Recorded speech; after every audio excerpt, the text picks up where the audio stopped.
नमस्कार मित्रों, मैं सुमंत कुमार आप सभी का अवेल एकेडमी के ऑनलाइन क्लासेस में स्वागत करता हूं। मित्रों, हम लोगों ने दिल्ली सल्तनत की जो स्थापत्य कला है उस पर चर्चा की है। आज हम मुगल काल की स्थापत्य कला पर चर्चा करेंगे।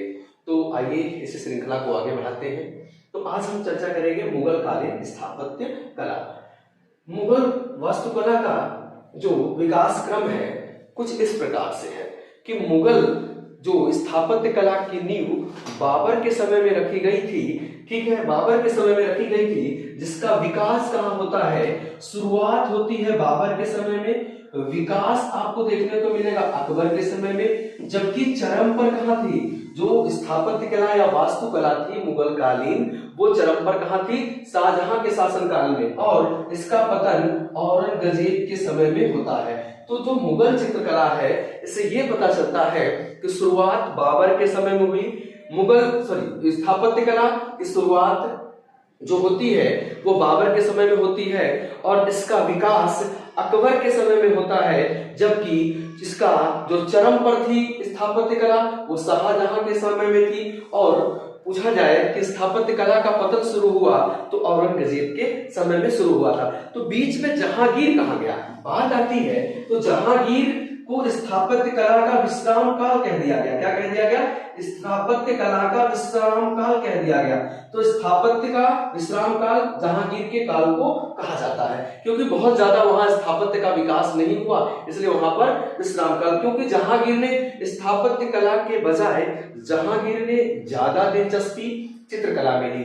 तो फिर बात निकल के आई कि स्थापत्य कला का स्वर्ण युग किसके समय को कहते हैं, तो शाहजहां के समय को स्थापत्य कला का स्वर्ण युग कहते हैं। स्थापत्य कला का स्वर्ण युग किसके समय को कहा जाता है, तो शाहजहां के समय को।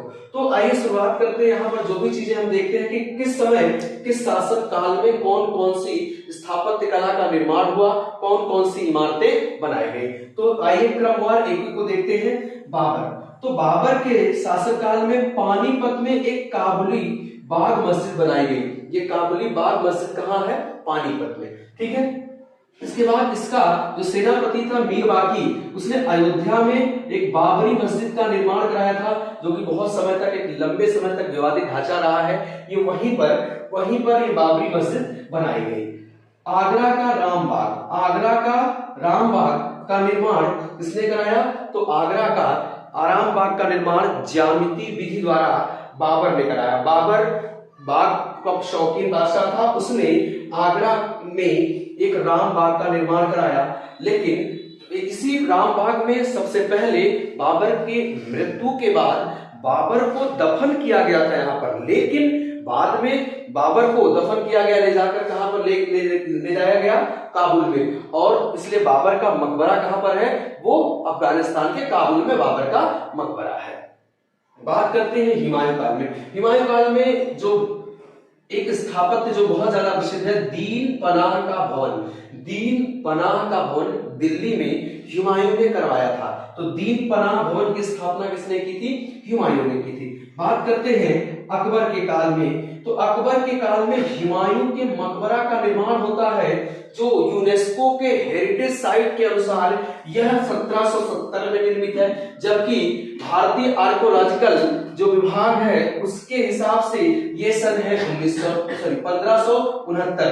तो सर्वाधिक जो मान्य है ये 1570 मान्य है। तो हुमायूं का मकबरा कब निर्मित हुआ, तो 1570 में। किसने बनवाया, हमीदा बानो बेगम ने। हुमायूं का मकबरा इसकी विधवा हमीदा बानो बेगम ने बनवाया। इसका वास्तुकार कौन था, तो इसका वास्तुकार था मिर्जा गियास बेग। इसे ताजमहल का पूर्वगामी कहा जाता है। ताजमहल का पूर्वगामी अर्थात ताजमहल की जो झलक है वो पहले ही हमें हुमायूं के मकबरे में प्रतीत हो गई थी। हमें हुमायूं के मकबरे में ताजमहल की झलक पहले से ही प्रतीत हो गई थी, ठीक है।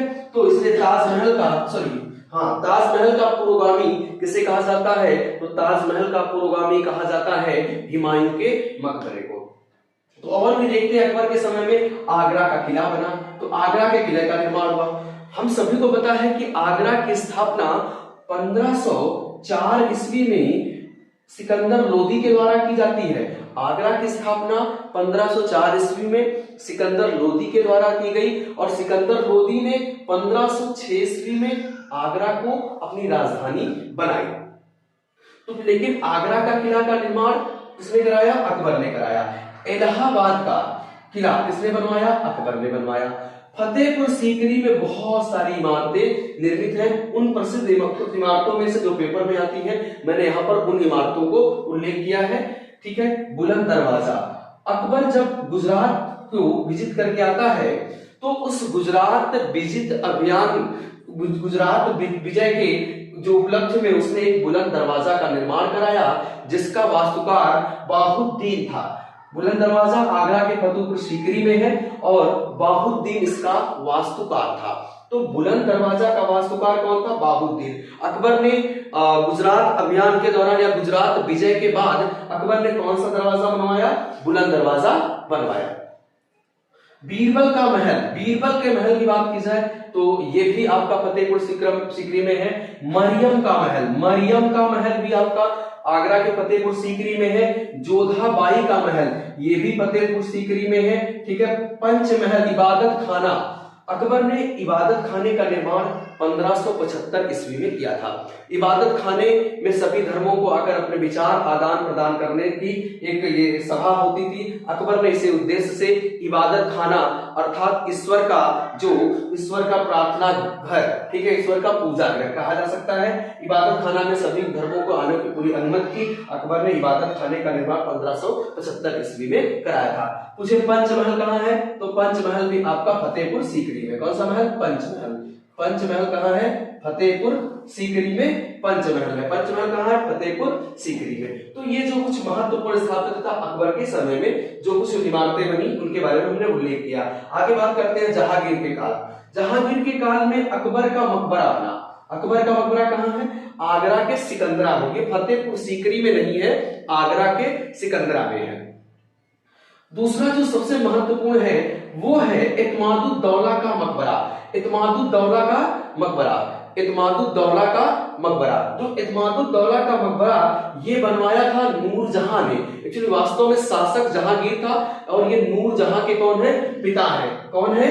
नूरजहां के पिता है इत्मादुद्दौला। उन्हीं के नाम पर आगरा में यमुना नदी के तट पर एक मकबरा बनाया गया, इत्मादुद्दौला का मकबरा। और इस मकबरे की सबसे महत्वपूर्ण विशेषता है जो ज्यादा से ज्यादा आपके परीक्षाओं में पूछी जाती, पित्रादिउरा। जवाहरात, संगमरमर पर जवाहरात को जड़ दिया जाता है या जवाहरात का प्रयोग कर दिया जाता है, तो इस प्रणाली को बोलते हैं पित्रादिउरा। और भारत में सबसे पहले जो इत्मादुद्दौला का मकबरा है, इसी मकबरे में पित्रादिउरा का प्रयोग हुआ। पित्रादिउरा का प्रथम प्रयोग कहां पर हुआ?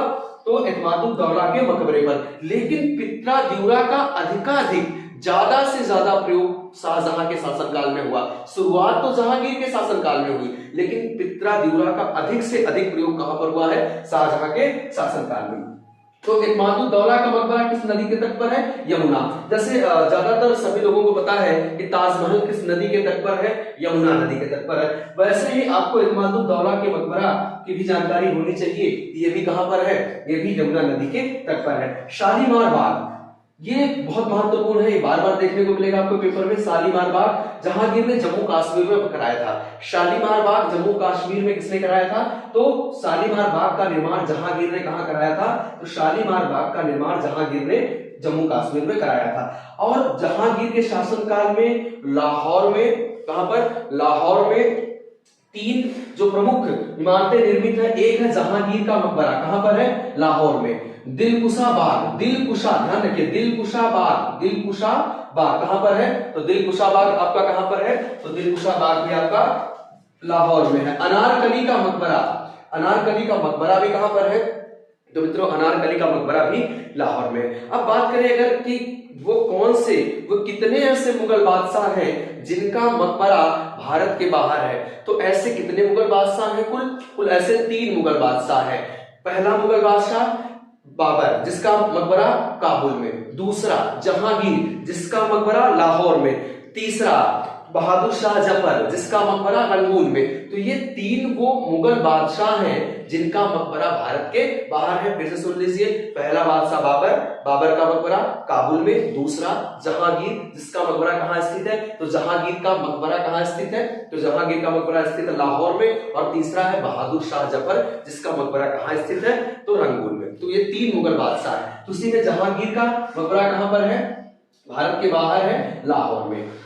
अब अगला जो है स्थापत्य का जो स्वर्ण काल है वो शाहजहां के काल को कहते हैं। स्थापत्य का स्वर्ण काल किसे कहते हैं? शाहजहां के काल को कहा जाता है स्थापत्य का स्वर्ण काल।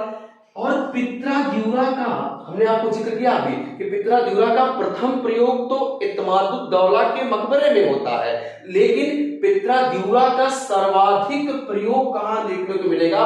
किसके शासनकाल में मिलेगा? तो पित्राद्यूरा का प्रयोग ये पूछा जाता है और यहाँ पर विद्यार्थी गलती कर देते हैं, वो जहांगीर शासनकाल में लगा देते हैं। नहीं, पित्राद्यूरा का अधिक से अधिकाधिक प्रयोग या सर्वाधिक प्रयोग इसके काल में हुआ, तो जवाब होगा शाहजहां के काल में। क्योंकि ताजमहल में पित्राद्यूरा का प्रयोग हुआ है, ठीक है, ताजमहल में पित्राद्यूरा का प्रयोग हुआ है। तो ताजमहल के बारे में बात करें तो शाहजहां द्वारा निर्मित सबसे विश्व प्रसिद्ध जो इमारत है वो ताजमहल है। और ताजमहल के बारे में जरा देखते हैं, ताजमहल किस नदी के तट पर है? तो ताजमहल आगरा में यमुना नदी के तट पर है। तो ताजमहल कहाँ है? यमुना नदी के तट पर। श्वेत संगमरमर का प्रयोग हुआ है, पित्राद्यूरा का प्रयोग हुआ है, बिल्कुल पित्राद्यूरा का प्रयोग हुआ है। ताजमहल का वास्तुकार बहुत पेपर में आपको पूछा जाता है, उस्ताद अहमद लाहौरी। उस्ताद अहमद लाहौरी इसके वास्तुकार थे। ताजमहल यूनेस्को की जो साइट है, वर्ल्ड हेरिटेज साइट के अनुसार, यूनेस्को के अनुसार 1631 में ये बनना शुरू हुआ और 1648 में बनकर ये तैयार हुआ। लगभग इसको 22 वर्ष को कितने वर्ष लगे? तो ताजमहल को बनने में कुल 22 वर्ष लगे। और बता दें कि यूनेस्को के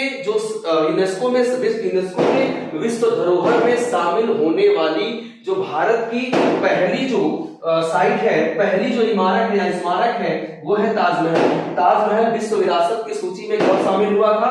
तो 1983 में ये विश्व विरासत की सूची में शामिल हुआ था। ठीक है, तो भारत में आज कुल विश्व विरासत सूची में कुल कितने स्थल है? टोटल 40 है। पहला कौन सा था? ताजमहल था। ताजमहल का वास्तुकार कौन है? उस्ताद अहमद लाहौरी। तो मित्रों, आज हम लोगों ने अभी जो इसके अंतर्गत अभी भी एक लेक्चर है जिसमें हम लोग उसको पूरी तरह से कवर कर लेंगे। तो आप ज्यादा से ज्यादा इसको अध्ययन करें, समझें और जितना ज्यादा आप दोहराएंगे उतना ही बेहतर होगा। मिलते हैं अगले वीडियो में। धन्यवाद।